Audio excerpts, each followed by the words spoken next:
প্রিয় মাধ্যমিক শিক্ষার্থী বন্ধুরা, আজ তোমাদের পশ্চিমবঙ্গের মধ্যশিক্ষা পর্ষদ থেকে যে গাইডলাইন প্রকাশ করলো তা তোমরা এই ভিডিওতে স্পষ্টভাবে বুঝতে পারবে। কি কি গাইডলাইন পর্ষদ মাধ্যমিক শিক্ষার্থীদের জন্য বরাদ্দ করেছেন, সেই গাইডলাইনগুলো যদি না মানো তাহলে প্রত্যেকটি পরীক্ষার্থী সমস্যায় পড়তে পারে। সেই জন্য যে গাইডলাইনগুলো তোমাদের জন্য জারি করেছে সেগুলো তোমরা অবশ্যই মানার চেষ্টা করো, না হলে তোমাদের পরীক্ষা হলে সমস্যার সম্মুখীন হতে পারে। সেই জন্য তোমরা ভিডিওটি না টেনে শেষ পর্যন্ত দেখতে থাকো।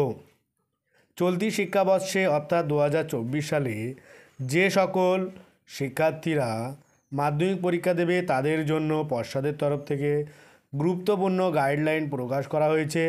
এবছর মাধ্যমিক পরীক্ষা শুরু হচ্ছে আগামী 2রা ফেব্রুয়ারি থেকে এবং পরীক্ষা চলবে আগামী 12ই ফেব্রুয়ারি পর্যন্ত।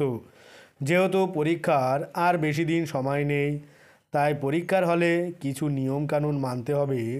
সমস্ত গাইডলাইন প্রকাশ করেছে মধ্যশিক্ষা পর্ষদ।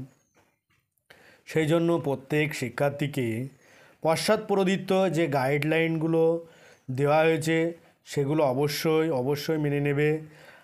আর না মানলে তোমাদেরই বিপদ হতে পারে পরীক্ষার হলে। সেই জন্য তোমরা দ্রুত ভিডিওটি দেখে নাও, কি কি গাইডলাইন তোমাদের মানতে হবে।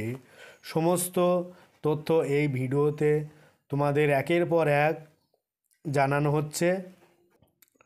মাধ্যমিক পরীক্ষার্থীদের পর্ষদের তরফ থেকে বিনামূল্যে যে টেস্ট পেপারটি দেওয়া হয়েছে সেখানেই রয়েছে যে মাধ্যমিক পরীক্ষা হলে পরীক্ষার্থীদের কী করা চলবে এবং কী করা চলবে না, অর্থাৎ মাধ্যমিক পরীক্ষার সম্পূর্ণ গাইডলাইন।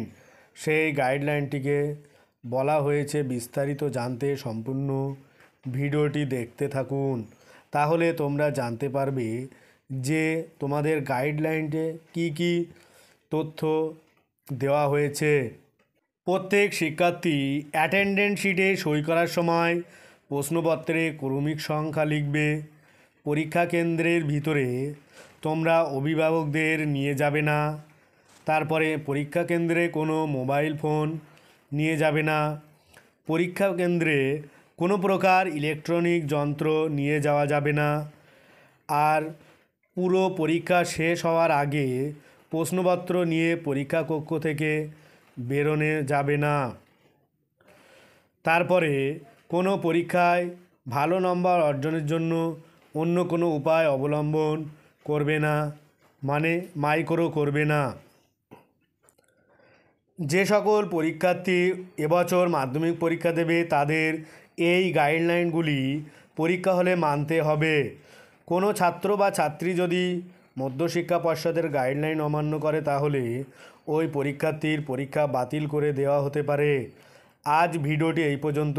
পরের ভিডিও পেতে চ্যানেলটি অবশ্যই সাবস্ক্রাইব করো আর পাশে থাকা বেল আইকনটি ক্লিক করো। সকলেই ভালো থাকো, সুস্থ থাকো। ভিডিওটি শেষ পর্যন্ত দেখার জন্য সবাইকে অনেক অভিনন্দন।